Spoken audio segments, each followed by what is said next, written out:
মৰমৰ ছাত্ৰ ছাত্ৰীসকল, আজি আমি অষ্টম শ্ৰেণীৰ অসমীয়া বিষয়ৰ সীতাৰ প্ৰতি ৰামৰ বচন কবিতাটো কিছু আলোচনা কৰিবলৈ ওলাইছোঁ। শ্ৰীৰামচন্দ্ৰই পিতৃৰ আজ্ঞা পালন কৰি যেতিয়া 14 বছৰ বনবাসলৈ যাবলৈ ওলাল, তেতিয়া ৰামৰ লগত পতিব্ৰতা সীতাও যাবলৈ ওলাল। কিন্তু অটব্য অৰণ্যৰ মাজত এগৰাকী তিৰোতা মানুহ থকাটো সহজ নহয়। সেয়েহে ৰামে সীতাক বনবাসলৈ লৈ যাব ইচ্ছা কৰা নাছিল আৰু ৰামে বাৰে বাৰে সীতাক বনৰ মাজত থকা ভয়ানক বিপদবোৰৰ কথা কৈছিল। কিন্তু পতিব্ৰতা ধৰ্মপৰায়ণা সীতাদেৱী ৰামৰ কথাত মান্তি হোৱা নাছিল আৰু ৰামৰ লগত বনবাসলৈ যাব বিচাৰিছিল। আৰু এই কবিতাটোত সেই সম্পৰ্কে কিছু কথা দাঙি ধৰা হৈছে। কবিতাটো লিখিছে মাধৱ কন্দলী। তেওঁ আছিল শংকৰদেৱৰ আগৰ যুগৰ এজন শ্ৰেষ্ঠ কবি। বাল্মীকিৰ ৰামায়ণৰ তেওঁ অসমীয়ালৈ অনুবাদ কৰিছিল। মহাপুৰুষ শ্ৰীমন্ত শংকৰদেৱেও মাধৱ কন্দলীক তুলনাবিহীন কবি হিচাপে আখ্যা দিছিল। আৰু এই কবিতাটো লোৱা হৈছে ৰামায়ণৰ অযোধ্যাকাণ্ডৰ পৰা। এতিয়া কবিতাটো চাই যাবা। প্ৰথমতেই আছে, সীতাৰ কাৰুণ্য শুনি পুনু ৰামচন্দ্ৰ বোলে, শুন শুন জনক জীয়াৰী, স্থিৰ সংগে বনবাস, সুখৰ নাহিকে আশ, শুনি হাকিবেক নৰ নাৰী। সীতাৰ কান্দোন শুনি পুনৰ ৰামচন্দ্ৰই ক'লে যে, হে জনক জীয়াৰী, তুমি বনলৈ মোৰ লগত যাব নালাগে, কাৰণ স্ত্ৰীৰ সৈতে অৰ্থাৎ তিৰোতা মানুহৰ সৈতে বনবাস খটাটো সুখৰ কথা নহয়। আৰু মোৰ লগত তোমাক লৈ গ'লে মানুহেও শুনি মোক হাঁহিব। শুনি হাঁহিবেক মানে হ'ল হাঁহিব, নৰ নাৰী মানে হ'ল মানুহবিলাকৰ কথা কৈছে। ভয়ংকৰ বন তাত সিংহ ব্যাঘ্ৰ অসংখ্যাত, গহ্বৰত পক্ষী কৰে নাট।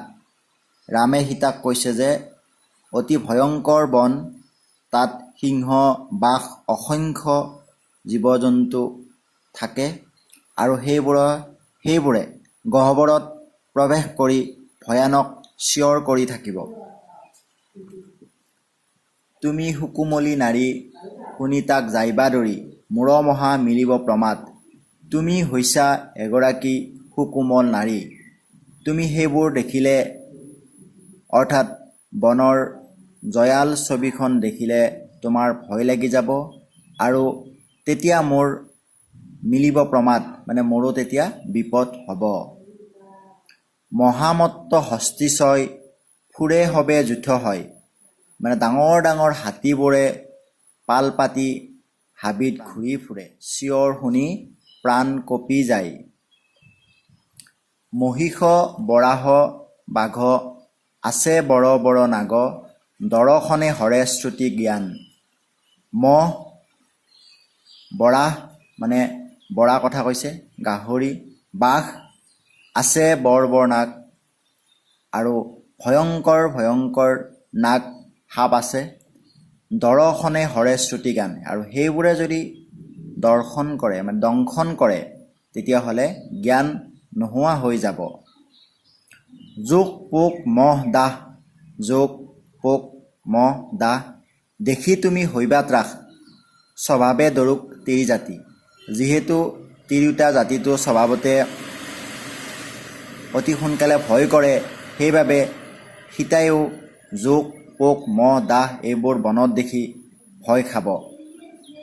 ফল মূল বিনে আন ভোজন নাহিকে তাত, কিমতে সহিবা দুখ আতি। বনত ফল মূলৰ বাহিৰে আন একো ভোজন কৰিবলৈ পোৱা নাযাব। গতিকে তুমি কিদৰে এই দুখ সহ্য কৰিবা? ৰত্নময় মন্দিৰত চলন্তে শোণিত ঝৰে, দেশটোৰ চৰণৰ ভাৱ অৰুণ কমল পাব, কুসময় কণ্টকত কিমতে শান্তিবি তই পাব। ৰামে সীতাক কৈছে যে তুমি হলা এগৰাকী অতি সুন্দৰী যুৱতী, তুমি ৰজাৰ ছোৱালী, আৰু এতিয়া তোমাৰ সৌন্দৰ্য ৰত্নময় মন্দিৰত অৰ্থাৎ ৰাজপ্ৰসাদত তুমি থকাটোহে শোভা পাব। কিন্তু তুমি যদি বনত যাব লগা হয় তেতিয়াহ'লে কাঁইটীয়া বনত তোমাৰ কোমল ভৰিৰ কাঁইটে বিন্ধিব আৰু তুমি কিদৰে সহ্য কৰিব পাৰিবা? নেত তুলি কমলিত সদায় শয়ন কৰা, কেনে শুইবি তৃণৰ সজ্জাত। তুমি ইয়াত ৰাজপ্ৰসাদত তুলিৰ ওপৰত সুন্দৰভাৱে শোৱা, কিন্তু বনলৈ গৈ তৃণৰ ওপৰত অৰ্থাৎ গছ বনৰ ওপৰত শুব লাগিব। আৰু তুমি কিদৰে শুব পাৰিবা? বোলো তোক প্ৰাণেশ্বৰী পতিব্ৰতা ধৰ্ম ধৰি, ঘৰে থাকি ভজিও আমাত। গতিকে হে প্ৰাণেশ্বৰী, যে হে মৰমৰ লগৰী, তুমি পতিব্ৰতা ধৰ্ম ধৰি ঘৰতে মোৰ কথা চিন্তা কৰি থকা। পতিব্ৰতা ধৰ্ম মানে হৈছে কেৱল নিজৰ স্বামীকে ভগৱান সদৃশ জ্ঞান কৰি থকা। গতিকে ৰামেও সীতাক পতিব্ৰতা ধৰ্ম গ্ৰহণ কৰি ঘৰতে ৰামৰ কথা ভাবি থাকিবলৈ কৈছে। সীতাই বোলন্ত প্ৰভু আতমৰ ভয় নাই, প্ৰাণ মোৰে আছে তজু পাৱে। সীতাই এইখিনি কথা শুনি এতিয়া মাত লগাইছে যে প্ৰভু, আপোনাৰ চৰণত মোৰ সদায় ভক্তি আছে আৰু আপোনাৰ চৰণ যুগলত মোৰ প্ৰাণ আছে। গতিকে মোৰ কোনো ভয় নাই। সিংহ ব্যাঘ্ৰ হস্তিগণ ওচৰত নাখিবেক, পলাইবেক তোমাৰ প্ৰভাৱে। তোমাৰ প্ৰভাৱত সিংহ বাঘ হাতী আদি কোনো ধৰণৰ ভয়ানক জীৱ জন্তু আহিব নোৱাৰে আৰু তোমাৰ প্ৰভাৱত সেইবোৰ পলাই যাব। নাম মাত্ৰ শুনি যাৰ দূৰ হবে জমকাল, আন কোনো হবে ক্ষুদ্ৰ ভয়। গতিকে যাৰ নাম শুনি যমদূতেও ভয় কৰে, ওচৰলৈ আহিব নোৱাৰে, আৰু সেইজন ব্যক্তিৰ ওচৰত বনৰ জীৱ জন্তু একেবাৰে সৰু কথা বুলি সীতাই ৰামচন্দ্ৰক কৈছে। যেবে তুমি নেনা সংগে, বোলো তেবে সংগে সংগে তোমাৰ মূৰ নাহি ফল। যদি তুমি মোক তোমাৰ লগত লৈ নোযোৱা, তেনেহ'লে মোৰ জীৱনৰ কোনো অৰ্থ নাই, কোনো ফল নাই, আৰু বিষাক্ত বিষ খাই মই তোমাৰ চৰণৰ কথা ভাবি এই ঠাইতেই প্ৰাণ ত্যাগ কৰিম বুলি সীতাই ৰামক ক'লে। দাৰুণ গৰল খাই মৰি বহু এহি ঠাই, চিন্তি তজু তোমাৰ কমল। দাৰুণ গৰল মানে বিষাক্ত বিষ, চিন্তি মানে চিন্তা কৰা, তজু মানে তোমাৰ চৰণ কমল, তোমাৰ চৰণ কমলৰ চিন্তা কৰি বিষাক্ত বিষ খাই মই এই ঠাইতে প্ৰাণ ত্যাগ কৰিম বুলি সীতাই ৰামক ক'লে। এহি বুলি মহাশান্তি কান্দিবাক লাগিলন্তি, শ্ৰীৰামৰ চৰণত পৰি। এই বুলি সীতাদেৱীয়ে ৰামচন্দ্ৰৰ চৰণত পৰি কান্দিবলৈ ধৰিলে। সীতাৰো দেখিয়া মুখ, ৰামৰো মিলিল দুখ, আশ্বাসী তুলিলা কৰে ধৰি। সীতাৰ কান্দোন মুখ দেখি ৰামৰো অত্যন্ত বেয়া লাগিল, আৰু সীতাৰ হাতত ধৰি ৰামে আশ্বাস দিলে যে সীতাকো ৰামৰ লগতেই বনবাসলৈ লৈ যাব। এইখিনি কথাই কবিতাটোত কোৱা হৈছে। মৰমৰ ছাত্ৰ ছাত্ৰীসকল, আজি আমি অষ্টম শ্ৰেণীৰ অসমীয়া বিষয়ৰ সীতাৰ প্ৰতি ৰামৰ বচন কবিতাটো কিছু আলোচনা কৰিবলৈ ওলাইছোঁ। শ্ৰীৰামচন্দ্ৰই পিতৃৰ আজ্ঞা পালন কৰি যেতিয়া 14 বছৰ বনবাসলৈ যাবলৈ ওলাল, তেতিয়া ৰামৰ লগত পতিব্ৰতা সীতাও যাবলৈ ওলাল। কিন্তু অটব্য অৰণ্যৰ মাজত এগৰাকী তিৰোতা মানুহ থকাটো সহজ নহয়। সেয়েহে ৰামে সীতাক বনবাসলৈ লৈ যাব ইচ্ছা কৰা নাছিল। আৰু ৰামে বাৰে বাৰে সীতাক বনৰ মাজত থকা ভয়ানক বিপদবোৰৰ কথা কৈছিল। কিন্তু পতিব্ৰতা ধৰ্মপৰায়ণা সীতাদেৱী ৰামৰ কথাত মান্তি হোৱা নাছিল আৰু ৰামৰ লগত বনবাসলৈ যাব বিচাৰিছিল। আৰু এই কবিতাটোত সেই সম্পৰ্কে কিছু কথা দাঙি ধৰা হৈছে। কবিতাটো লিখিছে মাধৱ কন্দলী। তেওঁ আছিল শংকৰদেৱৰ আগৰ যুগৰ এজন শ্ৰেষ্ঠ কবি। বাল্মীকিৰ ৰামায়ণৰ তেওঁ অসমীয়ালৈ অনুবাদ কৰিছিল। মহাপুৰুষ শ্ৰীমন্ত শংকৰদেৱেও মাধৱ কন্দলীক তুলনাবিহীন কবি হিচাপে আখ্যা দিছিল। আৰু এই কবিতাটো লোৱা হৈছে ৰামায়ণৰ অযোধ্যাকাণ্ডৰ পৰা। এতিয়া কবিতাটো চাই যাবা। প্ৰথমতে আছে, সীতাৰ কাৰুণ্য শুনি পুনু ৰামচন্দ্ৰ বোলে, শুন শুন জনক জীয়াৰী, স্থিৰ সংগে বনবাস, সুখৰ নাহিকে আশ, শুনি হাকিবেক নৰ নাৰী।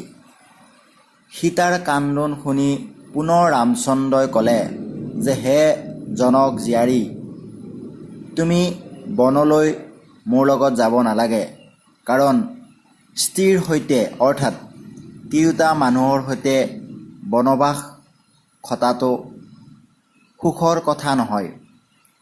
আৰু মোৰ লগত তোমাক লৈ গ'লে মানুহেও শুনি মোক হাঁহিব। শুনি হাঁহিবেক মানে হ'ল হাঁহিব, নৰনাৰী মানে হ'ল মানুহবিলাকৰ কথা কৈছে। ভয়ংকৰ বন তাত সিংহ ব্যাঘ্ৰ অসংখ্যাত, গহ্বৰত পক্ষী কৰে নাট। ৰামে সীতাক কৈছে যে অতি ভয়ংকৰ বন, তাত সিংহ বাঘ অসংখ্য জীৱ জন্তু থাকে আৰু সেইবোৰে গহ্বৰত প্ৰৱেশ কৰি ভয়ানক চিঞৰ কৰি থাকিব। তুমি সুকুমলী নাৰী, শুনি তাক যাইবা দৰি, মূৰ মহা মিলিব প্ৰমাদ। তুমি হৈছা এগৰাকী সুকোমল নাৰী। তুমি সেইবোৰ দেখিলে অৰ্থাৎ বনৰ জয়াল ছবিখন দেখিলে তোমাৰ ভয় লাগি যাব আৰু তেতিয়া মোৰ মিলিব প্ৰমাদ মানে মোৰো তেতিয়া বিপদ হ'ব। মহামত্ত হস্তিছয় ফুৰে হবে যুথ হয়, মানে ডাঙৰ ডাঙৰ হাতীবোৰে পাল পাতি হাবিত ঘূৰি ফুৰে। চিঞৰণি শুনি কাম্পে প্ৰাণ, চিঞৰ শুনি প্ৰাণ কঁপি যায়।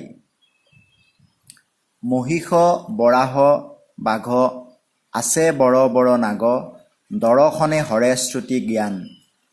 মহ বৰাহ মানে বৰা কথা কৈছে, গাহৰি, বাঘ আছে বৰ বৰ নাগ আৰু ভয়ংকৰ ভয়ংকৰ নাগ সাপ আছে। দৰ্শনে হৰে শ্ৰুতি জ্ঞান, আৰু সেইবোৰে যদি দৰ্শন কৰে মানে দংশন কৰে তেতিয়াহ'লে জ্ঞান নোহোৱা হৈ যাব। জোক পোক মহ দাহ, জোক পোক মহ দাহ, দেখি তুমি হৈবা ত্ৰাস, স্বভাৱে দৰুক তিৰি জাতি। যিহেতু তিৰোতা জাতিটো স্বভাৱতে অতি সোনকালে ভয় কৰে, সেইবাবে সীতাইও জোক পোক মহ দাহ এইবোৰ বনত দেখি ভয় খাব। ফল মূল বিনে আন ভোজন নাহিকে তাত, কিমতে সহিবা দুখ আতি। বনত ফল মূলৰ বাহিৰে আন একো ভোজন কৰিবলৈ পোৱা নাযাব, গতিকে তুমি কিদৰে এই দুখ সহ্য কৰিবা। ৰত্নময় মন্দিৰত চলন্তে শুনিত ঝৰে, দেখোতোৰ চৰণৰ ভাৱ, অৰুণ কমল পাব, কুসময় কণ্টকত কিমতে শান্তিবি তই পাব। ৰামে সীতাক কৈছে যে তুমি হলা এগৰাকী অতি সুন্দৰী যুৱতী, তুমি ৰজাৰ ছোৱালী, আৰু এতিয়া তোমাৰ সৌন্দৰ্য ৰত্নময় মন্দিৰত অৰ্থাৎ ৰাজপ্ৰসাদত তুমি আৰু থকাটোহে শোভা পাব। কিন্তু তুমি যদি বনত যাব লগা হয় তেতিয়াহ'লে কাঁইটীয়া বনত তোমাৰ কোমল ভৰিৰ কাঁইটে বিন্ধিব আৰু তুমি কিদৰে সহ্য কৰিব পাৰিবা? নেত তুলি কমলিত সদায় শয়ন কৰা কেনে শুইবি তৃণৰ সজ্জাত। তুমি ইয়াত ৰাজপ্ৰসাদত তুলিৰ ওপৰত সুন্দৰভাৱে শোৱা, কিন্তু বনলৈ গৈ তৃণৰ ওপৰত অৰ্থাৎ গছ বনৰ ওপৰত শুব লাগিব। আৰু তুমি কিদৰে শুব পাৰিবা? বোলো তোক প্ৰাণেশ্বৰী পতিব্ৰতা ধৰ্ম ধৰি ঘৰে থাকি ভজিও আমাত। গতিকে হে প্ৰাণেশ্বৰী, যে হে মৰমৰ লগৰী, তুমি পতিব্ৰতা ধৰ্ম ধৰি ঘৰতে মোৰ কথা চিন্তা কৰি থকা। পতিব্ৰতা ধৰ্ম মানে হৈছে কেৱল নিজৰ স্বামীকে ভগৱান সদৃশ জ্ঞান কৰি থকা। গতিকে ৰামেও সীতাক পতিব্ৰতা ধৰ্ম গ্ৰহণ কৰি ঘৰতে ৰামৰ কথা ভাবি থাকিবলৈ কৈছে। সীতাই বোলন্ত প্ৰভু আতমৰ ভয় নাই, প্ৰাণ মোৰে আছে তজু পাৱে। সীতাই এইখিনি কথা শুনি এতিয়া মাত লগাইছে যে প্ৰভু, আপোনাৰ চৰণত মোৰ সদায় ভক্তি আছে আৰু আপোনাৰ চৰণ যুগলত মোৰ প্ৰাণ আছে, গতিকে মোৰ কোনো ভয় নাই। সিংহ ব্যাঘ্ৰ হস্তিগণ ওচৰত নাখিবেক, পলাইবেক তোমাৰ প্ৰভাৱে। তোমাৰ প্ৰভাৱত সিংহ বাঘ হাতী আদি কোনো ধৰণৰ ভয়ানক জীৱ জন্তু আহিব নোৱাৰে আৰু তোমাৰ প্ৰভাৱত সেইবোৰ পলাই যাব। নাম মাত্ৰ শুনি যাৰ দূৰ হবে জমকাল, আন কোনো হবে ক্ষুদ্ৰ ভয়। গতিকে যাৰ নাম শুনি যমদূতেও ভয় কৰে ওচৰলৈ আহিব নোৱাৰে, আৰু সেইজন ব্যক্তিৰ ওচৰত বনৰ জীৱ জন্তু একেবাৰে সৰু কথা বুলি সীতাই ৰামচন্দ্ৰক কৈছে।